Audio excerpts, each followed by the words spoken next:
வணக்கம், நான் டாக்டர் பிரியா, சித்த மருத்துவர் ஃப்ரம் ஆதியகத்தில் ஹெல்த் கேர். இந்தியாவில் நிறைய பேருக்கு வந்து தைராய்டு இஷ்யூஸில் பாதிக்கப்படுறாங்க, குறிப்பாக பெண்கள். ஸோ ஆண்களா பெண்களா அப்படிங்கும்போது இந்த பிரச்சனையில் அதிகமாக பாதிக்கப்படுறது பெண்கள் தான்.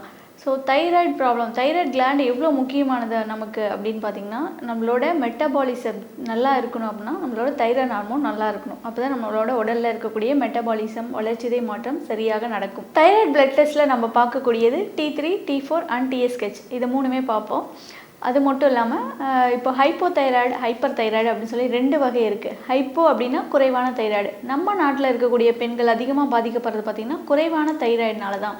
ஸோ ஹார்மோன் குறைவாக இருக்குது, தைராய்டு ஹார்மோன் அப்படின்னு சொல்லி அதிகமாக இதனால தான் பாதிக்கப்படுவாங்க. ஹைப்பர் தைராய்டு ரொம்ப ரேர் கேஸ் தான்.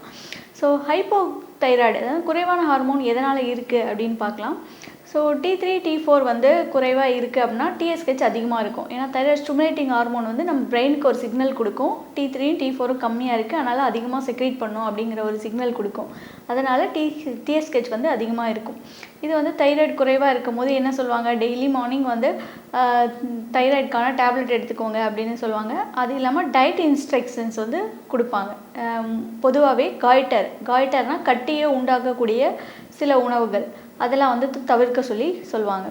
ஸோ தைராய்டில் வந்து காய்டர், நூடுல்ஸ் இதெல்லாம் ஃபார்ம் ஆகும். அப்படின்னா பார்த்திங்கன்னா பெண்களுக்கு பார்த்தாலே தெரியும், கழுத்து பகுதியில் நல்ல வந்து ஒரு வீக்கம் இருக்கும்.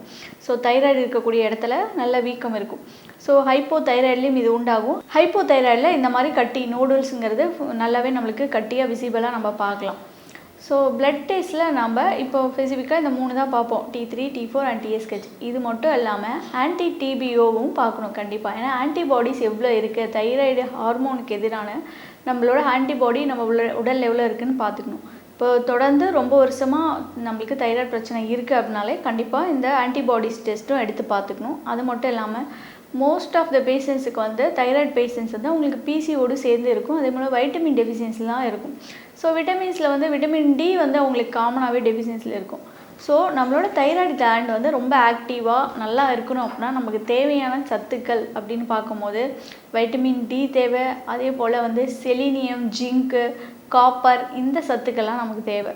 ஸோ ஒரு தைராய்டு பேஷண்ட்ஸ் இருக்காங்க அப்படின்னா, ஹைப்போதைராய்டு பேஷண்ட்ஸ் இருக்காங்கன்னா கண்டிப்பாக இந்த சத்துக்கள்லாம் இருக்கக்கூடிய உணவுகள் அல்லது சப்ளிமெண்ட்ரியாக அவங்க எடுத்துக்கணும். ஸோ இப்போ செலினியம், ஜிங்க்கு, காப்பர் இதெல்லாம் எதில் இருக்கும் அப்படின்னு பார்த்திங்கன்னா எல்லா ஃப்ரூட்ஸ் அண்ட் வெஜிடபிள்ஸ்லேயும் ட்ரேஸ் அமௌண்ட் இருக்கும். பட் ஸ்பெசிஃபிக்காக அதிகமாக இருக்கக்கூடியது அப்படின்னு பார்த்திங்கன்னா சீ ஃபுட்டில் நிறைய இருக்கும். அப்புறம் பலா விதை இதெல்லாம் வந்து நீங்கள் வேக வச்சு சாப்பிட்லாம். ஸோ தைராய்டு ப்ராப்ளம் இருக்குது அப்படின்னாலே அவங்களுக்கு சிம்டமேட்டிக்காக சில சிம்டம்ஸ்லாம் உடலில் தெரியும் பெண்களுக்கு. எடுத்தோடனே அவங்களுக்கு ஹார்மோன் டெஃபிஷியன்சி அப்படிங்கும்போது சிம்டம்ஸ் தான் நமக்கு உடலில் காட்டும். முதல் symptoms hair fall, extreme hair fall. Hair வந்து ரொம்ப தின்னாக இருக்குது, இர்ரெகுலர் பீரியட்ஸ் இருக்குது, அண்ட் தென் சடனாக வெயிட் கெயின், உடல் பருமன் வந்து சடனாகவே இருக்கும். 1 மாதத்துல 2 மாதத்துல எங்களுக்கு இவ்வளோ வெயிட் வந்து உடலில் போட்டிருக்கு, பட் என்ன ரீசன் தெரில, பட் இர்ரெகுலர் பீரியட்ஸ் இருக்குது அப்படின்னு சொல்லுவாங்க. இன்னொன்று மார்னிங் டயர்னஸ், மார்னிங்கில் வந்து எக்ஸ்ட்ரீமாக ஒரு டயர்னஸ் இருக்கும். ஸ்வீட்டோ அல்லது கூலிங்கான பொருட்களோ சாப்பிடும் போது தொண்டையில் வந்து அவங்களுக்கு வாய்ஸே சேஞ்ச் ஆகும். ஹார்ஸ்னஸ் ஆஃப் வாய்ஸ் அப்படின்னு சொல்லுவோம். அதாவது குரலில் வந்து குரல் கட்டுற மாதிரி, இப்போது சளி பிடிச்சா தொண்டை கட்டுரும், அதே போல் குரல் வந்து இந்த ஹைப்போதைராய்டு பேஷண்ட் சிவியராக இருக்கும்போது அவங்களுக்கு குரல் வந்து அவங்களுக்கு வேறு மாதிரியான ஒரு குரல் வந்து சேஞ்ச் ஆகும். ஸோ வாய்ஸ் அவங்களால சரியாக பேசக்கூட முடியாது. இன்னும் சிவியராக இருக்கும்போது அவங்களுக்கு டங்க்லாம் கூட ரொம்ப திக்காகும். அதுவும் நாக்கே வந்து தடிமனாக இருக்குது, எங்களால் சரளமாக பேசக்கூட முடியல அப்படின்னு சொல்லுவாங்க. இதுக்கெலாம் என்ன பண்ணணும்னா ஃபஸ்ட்டு விஷயம் அவங்க ஜங்க் ஃபுட் அவாய்ட் பண்ணணும். அதே போல் அதிகமாக இருக்கக்கூடிய கார்போஹைட்ரேட் அதிகமாக இருக்கக்கூடிய உணவுகளை அவங்க சாப்பிட்றத நிறுத்தணும். ஸோ ஜங்க் ஃபுட் அப்படின்னாலே அதில் க்ளூட்டன் ஃபுட்டெல்லாம் வந்துடும். So gluten food, white sugar மற்றும் கார்ன் இருக்கக்கூடிய, கார்ன் அப்படின்னா நம்மளோட சோளம். ஸோ மக்காச்சோளத்தில் இருக்கக்கூடிய ப்ராடக்ட்ஸ், ஸ்டார்ச் இதெல்லாமே அவங்க சாப்பிட்றத நிறுத்தணும்.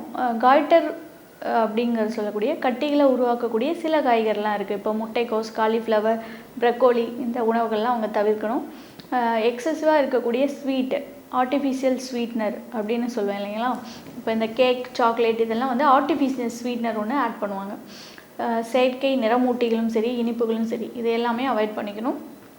ஸோ தைராய்டு இருக்கும்போது கண்டிப்பாக ப்ரொலாங்டாக ரொம்ப வருஷம் தைராய்டு பிரச்சனை இருக்குது அப்படிங்கும்போது கண்டிப்பாக கால்சியமும் நீங்கள் செக் பண்ணிக்கலாம், பிளட்டில் வைட்டமின் டி செக் பண்ணிக்கணும். அதே போல் உங்களோட ஆன்டிபாடிஸ் பிளட்டில் எவ்வளோ இருக்குது, தைராய்டுக்கான ஆன்டிபாடிஸ் அப்படின்னு செக் பண்ணிக்கணும். இப்போ இருக்கக்கூடிய காலகட்டத்தில் ஹசிமோட்டோஸ் தைராய்ட்ஸ் நிறைய காமனாக இருக்குது. ஹசிமோட்டோஸ் அப்படிங்கிறது பார்த்திங்கன்னா ஆட்டோஇம்யூன் டிசீஸில் வரும். நம்மளோட நோய் எதிர்ப்பு சக்தி, உடலில் இருக்கக்கூடிய நோய் எதிர்ப்பு சக்தியை போய் நம்ம உடல் திசுக்களிலேயே அழிக்கக்கூடியது.